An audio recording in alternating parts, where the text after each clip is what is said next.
నమస్తే, నేను మీ తేజ. తెలంగాణ రాష్ట్రంలో ఒక దారుణమైన ఘటన జరిగింది. ఒక మహిళ తన భర్తని చంపేసి అతనికి హార్ట్ అటాక్ వచ్చి చనిపోయాడంటూ కూడా ఒక డ్రామా ఆడి మీరు కొన్ని విజువల్స్ అన్ని కూడా క్లియర్గా చూడొచ్చు. ఆ భర్త చనిపోయిన తర్వాత అక్కడున్న కొంతమందికి అనుమానం వస్తే వారు మీడియా వాళ్ళని పిలిచారు. మీడియా వాళ్ళు వెళ్ళి అక్కడ మాట్లాడుతూ ఉంటే ఆమె కూడా మీడియా ముందుకు వచ్చి ధైర్యంగా మాట్లాడి, నా భర్తని నేను చంపలేదు, అతనికి కొన్ని రోజుల నుంచి చాలా అనారోగ్యంగా ఉన్నాడు, ఒకసారి కోమాలో కూడా వెళ్ళిపోయాడు, ఉన్నట్టుండి ఒక్కసారిగా స్పృహ తప్పి పడిపోతాడు, అలాగే ఒక్కోసారి ఉన్న చోటే పడుకుంటాడు, సో అతనికి ఇంతకుముందే అనారోగ్యం ఉంది, అతను అంచేతే మరణించుంటాడు, నాకేమీ తెలియదు అంటూ కూడా ఆమె చెప్పింది మీడియా ముందు. అలాగే వాళ్ళ తల్లి ఎవరైతే ఉన్నారో ఆమె కూడా మీడియా ముందుకు వచ్చి, నేను నా కొడుకు దగ్గర ఉండట్లేదు, నేను వేరే చోట ఉంటున్నా, నా కొడుకు అతను ఒకసారి అనారోగ్యానికి గురయ్యాడు, కానీ చనిపోయేంత అనారోగ్యం అయితే అతనికి కాదు, 50 కేజీల బియ్యం బస్తా కూడా నా కొడుకు మోస్తాడు, పని చేస్తాడు, వ్యవసాయం చేస్తాడంటూ కూడా ఆమె కూడా మాట్లాడతాం. ఏదేమైనప్పటికీ అతని మృతి వెనక కొన్ని అనుమానాలు ఉన్నాయి. ఇక విషయానికి వస్తే తెలంగాణ రాష్ట్రం నిజామాబాద్ యాడపల్లి మండలం అమ్మం విలేజ్ ఓనే మహిపాల్ వైఫ్ స్వరూప, వీరిద్దరికి 15 నెలల క్రితం పెళ్లి జరిగింది. 2 పిల్లలు కూడా ఉన్నారు, ఒక ఆడబిడ్డ కూడా ఉంది.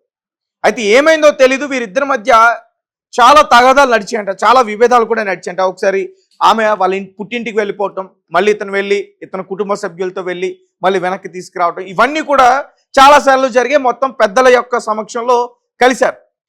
అయితే కుటుంబానికి కొంచెం దూరంగా అంటే సెపరేట్గా వీరు కాపురం చేస్తూ ఉన్నారు అమ్మం విలేజ్లో. అయితే సడన్గా ఆమె ఒక వ్యక్తితో వివాహేతర సంబంధం పెట్టుకుంది. ఆ విషయం కాస్త మహిపాల్కి తెలిసిపోయింది. సో మహిపాల్ రోజు కూడా ఈ ఇష్యూ గురించే ఆమెతోని గొడవ పెట్టుకున్నాడు. ఇక నిన్న గొడవ కాస్త చాలా తీవ్ర స్థాయిలో జరిగింది. సో దీంతో స్వరూప ఏం చేసిందంటే అతని ప్రియుడికి ఫోన్ చేసి, ఇక నా వల్ల కాదు, ఇతన్ని చంపేద్దాం అని చెప్పి అతన్ని ఇంటికి పిలిపించిన తర్వాత అతన్ని ఊపిరాడకుండా చంపేసి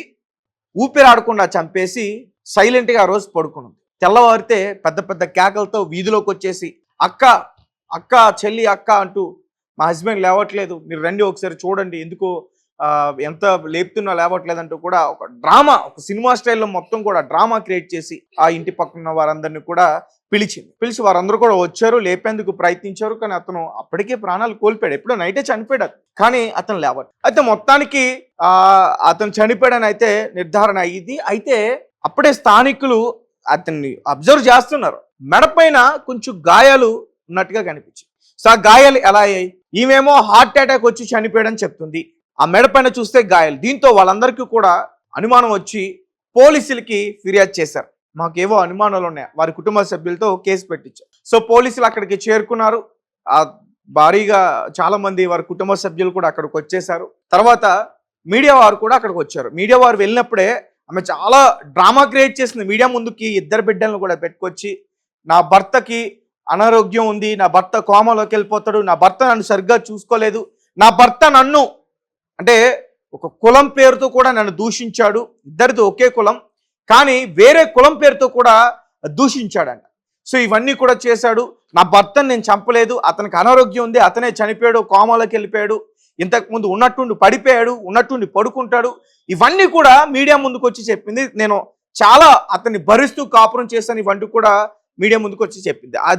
ఎప్పుడైతే ఈ రకంగా మాట్లాడిందో అక్కడ ఉన్న స్థానికులు కావచ్చు, పోలీసులు కావచ్చు, ఆమె పైన ఇంకా అనుమానం ఎక్కువైంది. సో దీంతో పోలీసులు ఆమెని అరెస్ట్ చేశారు, తర్వాత విచారణ చేశారు. ఏం జరిగిందో మొత్తం కూడా బయటికి వెలుగులోకి తీసుకొచ్చారు. సో ప్రియుడితో కలిసి భర్తని హతమార్చింది, నైట్ ఊపిరాడకుండా చంపేసి తర్వాత అతనికి ఉరిపెట్టేశారు. ఉరిపెట్టి హార్ట్ అటాక్ వచ్చి చనిపోయాడంటూ కూడా అందరికీ నమ్మించేందుకు ప్రయత్నించారు. సో పోలీసుల యొక్క ఎంక్వైరీలో అసలు నిజాలు బయటపడ్డాయి. ప్రస్తుతం వాళ్ళిద్దరిని కూడా అరెస్ట్ చేశారు. ఆ పిల్లల్ని వారి నానమ్మ గారికి అప్పచెప్పడం అయితే జరిగింది. ఇదంతా కూడా నిజామాబాద్ యాడపల్లి మండలం అమ్మం విలేజ్లో జరిగింది. ఒక్కసారిగా అక్కడున్న స్థానికులు కావచ్చు, వారి కుటుంబ సభ్యులు కావచ్చు, వారందరూ కూడా చాలా తీవ్ర భావోద్వేగానికి గురయ్యారు. ఎందుకంటే అతను చాలా చురుగ్గా ఉండేవాడంట. ఇంతకుముందు అతనికి అనారోగ్యం గురి కావడం అది నిజమే. దాని తర్వాత అతను బాగానే ఉన్నాడు, పనికి వెళ్ళేవాడు, వ్యవసాయం చేసేవాడు, బస్తాలు పెద్ద పెద్ద బస్తాలు కూడా మోసేవారంటూ కూడా చెప్తున్నారు. సో ఇంకా డీప్గా ఎంక్వైరీ చేయాలి. ఇతనితో పాటు ఇంకెవరు ఉన్నారు ఈ కేసులో, వీళ్ళిద్దరితో పాటు ఒకసారి వారి మొబైల్ డేటాను కూడా చెక్ చేయాలంటూ కూడా ఆ స్థానికులు వారి కుటుంబ సభ్యులు కూడా డిమాండ్ చేస్తున్న పరిస్థితి. ఏదైనప్పటికీ ఇది చాలా చాలా దారుణమైన ఘటన. తెలంగాణ 3 రోజుల్లోనే ఇలాంటివి వేర్వేరు ప్రాంతాల్లో 3 ఘటనలు జరిగాయి. మంచానికి కట్టేసి చంపేసిన ఒక ఘటన, ఇలానే చంపేసి ఊపిరాడకుండా హార్ట్ అటాక్ వచ్చి చనిపోయాడనే ఈ ఘటన. ఇంతకుముందు జగిత్యాలలో కూడా ఇలాంటిదే, భర్తను చంపేసి అతను ఆత్మహత్య చేసుకుని చనిపోయాడు, కారణాలు ఏంటో తెలియదు అని చెప్పి అటువంటి ఘటన. ఇవన్నీ కూడా 3 రోజుల వ్యవధిలోనే జరిగాయి. సో ఈ మధ్యకాలంలో చాలా మంది ఇలా రంకు సంబంధం పెట్టుకుని, వివాహేతర సంబంధాలు, అక్రమ సంబంధాలు పెట్టుకుని బిడ్డల్ని చంపుకోవడం, లేదంటే భర్తల్ని చంపుకోవడం. అయితే బిడ్డల్ని చంపేస్తున్నారు, లేదంటే భర్తల్ని చంపేస్తున్నారు. ముఖ్యంగా రీసెంట్గానే మనం కొన్ని ఘటనలు చూస్తూ ఉన్నాం దేశవ్యాప్తంగా. హనీమూన్ ఘటన కావచ్చు, హనీమూన్ పేరుతో ఎక్కడో దూర ప్రాంతాలకు తీసుకెళ్ళి అక్కడ అతన్ని చంపేయడం, అతనే చనిపోయాడు అని చెప్పడం. రీసెంట్గా వైజాగ్ ఇష్యూకి సంబంధించి ఎక్కడో బర్త్డేని సెలబ్రేట్ చేసుకుందాం అని చెప్పి ఒక హోటల్కి వెళ్ళిన తర్వాత ఆమె చనిపోయింది. ఆమె ఎలా చనిపోయింది అనేది ఇప్పటివరకు కూడా తెలీదు. అతన్ని ఎంక్వైరీ చేద్దామంటే అతను పోలీసులు చిక్కినట్టే చిక్కి అతను పారిపోయాడు. గాయత్రి ఇన్సిడెంట్. అయితే రీసెంట్గా మహారాష్ట్ర పూణేలో ఇలానే పెళ్లి నిశ్చితార్థం అయిపోయింది, కొన్ని రోజుల్లో పెళ్లి కట్ చేస్తే ఒక లోహఘాట్ అనే ఒక ఫోర్ట్ దగ్గరికి తీసుకెళ్లి 400 అడుగుల లోతులోకి ఆమె తోసేసింది. ఇంతకుముందు భర్తని చంపేసి ఒక పామును తీసుకొచ్చి దాంతో కాట్లేపించి పాము కరవడం వల్ల చనిపోయిందని ఇంకొక మహిళ. ఇంకొక ఆమె భర్తని చంపేసి ఎటువంటి ఆధారాలు దొరకకుండా ఒక డ్రమ్ములో వేసి ఆ డ్రమ్ను మొత్తం సిమెంట్ చేసేసారు. సో ఇలా చెప్పుకుంటూ పోతే చాలా ఘటనలు ఉన్నాయి. సో బీ కేర్ఫుల్, జాగ్రత్త. మీకు అంటే నచ్చకపోతే పోలీసులను ఆశ్రయించండి, కౌన్సిలింగ్ తీసుకోండి, హ్యాపీగా డైవర్స్ తీసుకోండి, ప్రాణాలు తీసుకోవద్దు. Thank you for watching. Thank you so much.